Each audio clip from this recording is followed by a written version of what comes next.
तो गाइस कैसे हैं आप सब लोग। बीस्ट टाइमर के एपिसोड 163 के साथ हाजिर हो। तो लास्ट एपिसोड कैन भी हमने देखा था रेड डेविल जो होता है हमारे ल्यूफेंग की जान बचा लेता है, वहां पर पत्थरों से ऊपर उसके ऊपर गिरने से उसको बचा लेता है और उसके बाद यंग मास्टर भाई जो होता है उसे उठाकर वहां पर से बाहर लेकर जाने वाला होता है। लेकिन रेड डेविल उसे कहता है कि तुम इसे उठाकर नहीं लेकर जा पाओगे, ये काफी भारा है, इसलिए तुम लोग यहाँ पर से निकलो, मैं इसे लेकर जाता हूँ। इसी के साथ रेड डेविल जो होता है वहां पर से क्रॉल करते हुए ल्यूफेंग को अपने साथ लेकर बड़ी तेजी से बाहर निकल आता है। तो ल्यूफेंग उनसे कहता है क्या वाकई में ऐसा कुछ हुआ था, क्या वाकई में रेड डेविल ने यहाँ पर मेरी मदद की, उसने तुम्हारे साथ कुछ बुरा नहीं किया। तो यंग मिस बायो से कहते हैं कि मेरे साथ कुछ बुरा क्यों करेगा, वो तो बहुत अच्छा है, उसने डंजन में वहां पर हमसे बात भी की थी और साथ ही वो तुम्हारी जान बचा रहा था, इसका मतलब यह है कि वो तुम्हारा दोस्त और बहुत अच्छा है। मैंने उससे पूछा भी था, मैंने उससे पूछा था क्या तुम दोनों दोस्त हो, तो उसने यहाँ पर पहले तो इस बात को मना कर दिया, फिर साथ ही वो चुप रहा। मुझे लगता है कि वो वाकई में तुम्हारा दोस्त है। तुम्हारा ल्यूफेंग कहता है क्या वाकई में तुम दोस्त हो, तो वो कहता है नहीं जो लड़की अपने पास से बातें बना रही है, ऐसा कुछ भी नहीं है, मैं तुम्हारा दोस्त नहीं हूँ। तुम्हारा ल्यूफेंग उनसे कहता है कि मुझे लगता है कि मुझे प्राइवेट में इससे कुछ बात करनी होगी, तो इसलिए मैं जहाँ से जा रहा हूँ थोड़ी देर में वापस आता हूँ।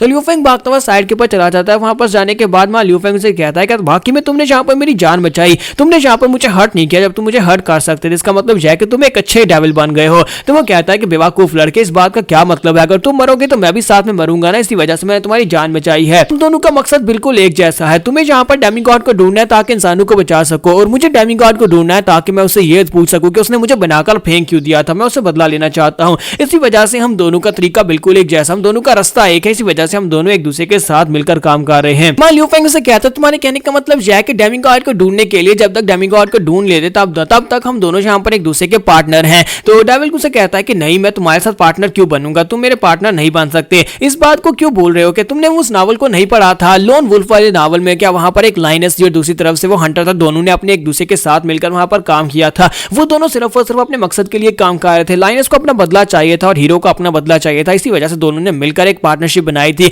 लेकिन उसको पार्टनरशिप नहीं कहा जा सकता क्योंकि दोनों वहां पर अपने अपने मकसद के लिए एक दूसरे के साथ थे। तो ल्यूफेंग उसे कहता है तो इसका मतलब यह है कि वो एंड के ऊपर पार्टनर बन ही गए थे ना, तो हम लोग भी एंड के ऊपर पार्टनर बन जाएंगे। तो वो कहता है नहीं तुम यहाँ पर मेरी बात को समझ नहीं रहे, वो एंड के ऊपर पार्टनर नहीं बनेंगे बल्कि वो एंड के ऊपर एक दूसरे का फायदा उठाएंगे। तो ल्यूफेंग उसे कहता है कि अच्छा ठीक है, फिर भी तुम्हारा बहुत बहुत शुक्रिया यहाँ पर मेरी जान बचाने के लिए। तो वो कहता है अच्छा ठीक है, मैं यहाँ पर इस थैंक यू को ले लेता हूँ। फिर साथ ही उसे कहता है कि मेरी बॉडी के अंदर काफी सारी एनर्जी है और ये सारी की सारी एनर्जी बहुत ही जल्दी यहाँ पर एग्जॉस्ट हो जाएगी, मुझे जल्दी से जल्दी यहाँ पर अपने आप को हाइबरनेशन में पहुंचाना होगा। अगर मैं हाइबरनेशन में नहीं जाता तो फिर ये एनर्जी अपने आप यहाँ पर जाया हो जाएगी और उसके बाद मैं यहाँ पर दोबारा नहीं उठ पाऊंगा। बाकी अगर यहाँ पर तुम डेमिगॉड को ढूंढ लेते हो तो उसी वक्त तुम मुझे एक्टिवेट करना और उस वक्त मैं इसी पावर के साथ उसे मिलकर तुमसे फाइट करने में मदद करूंगा। लेकिन अगर तुम चाहो तो तुम अपनी वेल के अंदर जाकर मुझे दोबारा से यहाँ पर मेरी पावर्स को डिप्लीट कर सकते हो, मैं आगे से कुछ भी नहीं कहूंगा क्योंकि अगर तुम्हें यहाँ पर मेरे पर शक है कि मैं दोबारा तुम्हारे पर कंट्रोल करूंगा। तुम्हारा ल्यूफेंग उसे कहता है कि तुम्हारे पास एक मौका था मेरी बॉडी को कंट्रोल करने का, लेकिन उस वक्त तुमने मेरी बॉडी को कंट्रोल नहीं किया। इसका मतलब यह है कि तुम मेरे साथ काम करने के बारे में सीरियस हो,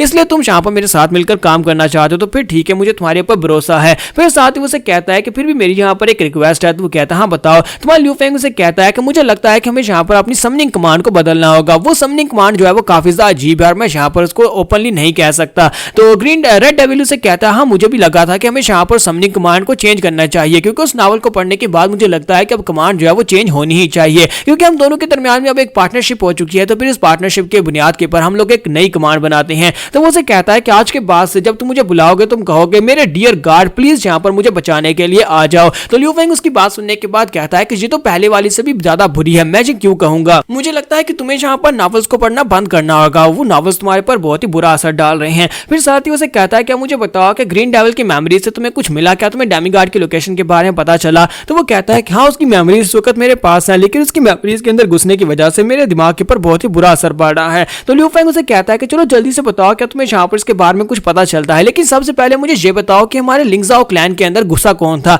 आखिर हमारे सेक्टर के अंदर कौन घुसा था और किसने आकर मेरे एवोल्यूशन मटेरियल्स को टेम्पर किया था। तो वो उसे कहता है अच्छा ठीक है, मैं यहाँ पर किसी दूसरे की मेमोरीज के अंदर घुसना तो नहीं चाहता, लेकिन तुम्हारे लिए मैं ये करूंगा। इसी के साथ ही उसे कहता है मुझे यहाँ पर जरा चेक करने दो। तो वो उसकी मेमोरीज के अंदर घुसकर चेक करता है और उसे पता चलता है कि वहां पर क्या था। तो इसी के साथ उसे दिखाई देता है कि किसी ने वहां पर इंग्रेडिएंट्स जो थे, यानी कि उन इंग्रेडिएंट्स जो कि फैन लिंगजाओ ने अपनी वेल के लिए यूज किए थे, उनके ऊपर छिड़काने के लिए एक पाउडर दिया था और वो पाउडर लेकर वेसल जो कि अर्थ के अंदर जा सकता है, जो कि अर्थ पावर को यूज करता है, वो अर्थ के नीचे से यानी जमीन के अंदर से वहां पर उनके सेक्टर के अंदर घुसा था और वहां पर जाकर वो पाउडर डालकर आया था। ल्यूफेंग उसकी बात सुनने के बाद काफी हैरान होता है और कहता है कि मैं कब से यही सोच रहा था कि मेरे सेक्टर का कोई बंदा गद्दार है जो कि यहाँ पर उसने ये सब कुछ किया था, वो वहां पर उनके साथ मिलकर ये सब कुछ करा था और उसने इस तरह का पाउडर या फिर जो भी इंग्रेडिएंट्स के साथ टेम्परिंग की थी वो उसने की थी। लेकिन अब मुझे पता चला कि जहाँ पर एक वेसल था जो कि ग्राउंड के नीचे से हमारे सेक्टर के अंदर घुसा था। एक वेसल हमारे सेक्टर के अंदर घुसकर ये सब कुछ करके चला गया और मुझे इस बारे में पता भी नहीं चला। इसके साथ ही लियू फेंग कहता है कि जिस जगह के ऊपर मैंने अपने इंग्रेडिएंट्स को रखा हुआ था वो तो बहुत ज्यादा कॉन्फिडेंशियल थी, वो सिर्फ और सिर्फ हमारे सेक्टर के लोगों को ही पता थी, सिर्फ कुछ लोगों को पता थी। तो लियू फेंग कहता है कि मुझे ये बताओ कि उसकी मेमोरीज के अंदर उस यहाँ पर किसी और बंदे के बारे में कोई जिक्र है कि हमारे सेक्टर के अंदर से कौन गद्दार था जिसने उसे ये इन्फॉर्मेशन दी थी कि मैंने उन इंग्रेडिएंट्स को वेयर हाउस में सेकंड फ्लोर के ऊपर रखा हुआ है। तो रेड डेविल से कहता है कि अच्छा ठीक है, मैं यहाँ पर देखकर बताता हूँ, लेकिन जब मैं यहाँ पर इसके ऊपर ज्यादा जोर डालता हूँ तो ऐसा लगता है जैसे मेरा सर फटने वाला है। फिर साथ उसे वहां पर दिखाई देता है एक लड़की होती है जो कि कह रही होती है कि मैंने यहाँ पर अपने एक बॉल को यानी कि अपने एक स्पाई को लिंग्जाओ सेक्टर के अंदर भेज दिया और वो उनके सेक्टर के अंदर घुसकर वहां पर से इंफॉर्मेशन लेकर आया कि उनके सेक्टर मास्टर ने अपने जो रिवोल्यूशन के इंग्रेडिएंट्स है उनको वेयर हाउस के सेकंड फ्लोर के ऊपर रखा हुआ है। ये बात सुनने के बाद लियू फेंग को झटका लगता है। लियू फेंग कहता है कि मुझे लगा ही था कि हमारे सेक्टर के अंदर से कोई ना कोई गद्दार जरूर है, किसी ना किसी ने तो ये इन्फॉर्मेशन जाकर उनको दी थी वेसल्स को, और उसके बाद ही वो लोग सही एग्जैक्ट लोकेशन के ऊपर जाकर मेरे इंग्रेडिएंट्स के ऊपर पाउडर डालकर आए थे। फेंग कहता है लेकिन उन इंग्रेडिएंट्स के बारे में सभी लोगों को पता कैसे चला, और इसी के साथ उसे याद आता है कि ये बात उसने खुद ही सभी को बताई थी। उसने सभी लोगों को बताया था कि उसके जो इंग्रेडिएंट्स हैं वो सी रॉक्स हैं, और सी रॉक्स जो कि जिनकी मदद से वो यहाँ पर फाइटिंग के दौरान ही अपनी इस बड़ी वेल को इवॉल्व करवाने वाला है। तो वो कहता है मुझे लगता है कि मैंने अपने सेक्टर के लोगों के ऊपर कुछ ज्यादा भरोसा कर लिया। फिर साथ वो कहता है चलो ये बात तो ठीक है, मैंने उनको इंग्रेडिएंट मटेरियल्स के बारे में बता दिया था, लेकिन मैंने उनमें से किसी को ये नहीं बताया था कि वो इंग्रेडिएंट्स जो हैं वो वेयर हाउस में चौथी शेल्फ के ऊपर जाकर स्टोर करने वाला हूं, वो भी सेकंड फ्लोर के ऊपर। फिर साथ उसे याद आता है कि मेरे सेक्टर के जितने भी लोग थे वो सारे के सारे सरेआम मेरे इंग्रेडिएंट्स यानी कि वेयर हाउस के अंदर जा सकते थे और वहां पर से जाकर इंग्रेडिएंट्स अपनी मर्जी से ले सकते थे, और मैं किसी को कुछ भी नहीं कहता था, वो सभी लोग वहां पर से इंग्रेडिएंट्स ले भी सकते थे और स्टोर भी कर सकते थे। तो लियू फेंग चलाकर कहता है ये सारी की सारी तो मेरी गलती है, मेरी मैनेजमेंट बिल्कुल भी ठीक नहीं थी, मैंने सभी को खुली छूट दे रखी थी जिसकी वजह से सभी लोग जहां पर चाहे वहां पर जा सकते थे। लियू फेंग कहता है कि इस वक्त मेरे सेक्टर के अंदर जितने लोग हैं उन सभी को मैं अच्छी तरह से जानता हूं क्योंकि वो सभी लोग मेरे पर्सनल हैं, लेकिन वो सभी लोग जो सेक्टर को छोड़कर चले गए उनके बारे में मुझे कुछ भी नहीं पता क्योंकि वो सभी लोगों को मैं ज्यादा अच्छे से जानता भी नहीं हूं, और उन सभी में से कोई यहाँ पर स्पाई हो सकता है। इसके साथ ही उसे याद आता है कि सिस्टर गावलिंग ने उसे कहा था कि सेक्टर को छोड़कर जाने वाले कुछ डिसाइपल जो हैं वो वापस आए हैं और वो लोग यहाँ पर आकर हमारे सेक्टर को दोबारा ज्वाइन करना चाहते थे,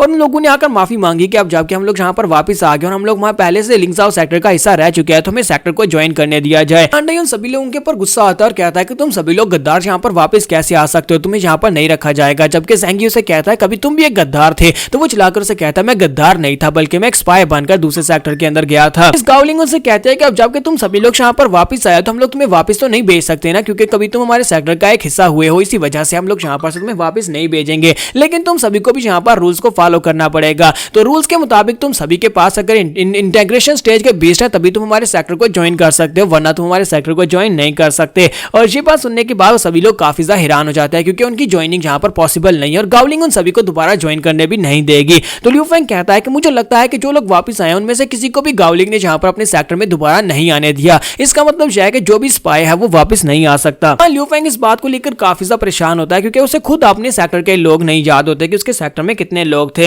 फिर साथ ही वो कहता है कि चलो छोड़ो इस बात को, मुझे लगता है कि जो स्पाई हमारे सेक्टर के अंदर था वो जा चुका है और उसने जो करना था वो कर दिया हुआ है। अब मेरे सेक्टर के अंदर इस वक्त कोई भी स्पाई नहीं है। फिलहाल के लिए हम लोग अगली टास्क के ऊपर फोकस करते हैं, डेमीगॉड को ढूंढने के बारे में फोकस करते हैं, और यहाँ पर हम लोग अपनी एपिसोड 163 का एंड करेंगे और नेक्स्ट एपिसोड में देखेंगे क्या वाकई में डेमीगॉड की लोकेशन में पता चल चुकी है। तो एपिसोड की एक्सप्लेनेशन अच्छी लगी तो कमेंट करके जरूर बताइएगा, वीडियो को लाइक करना मत भूलिएगा। Thank you.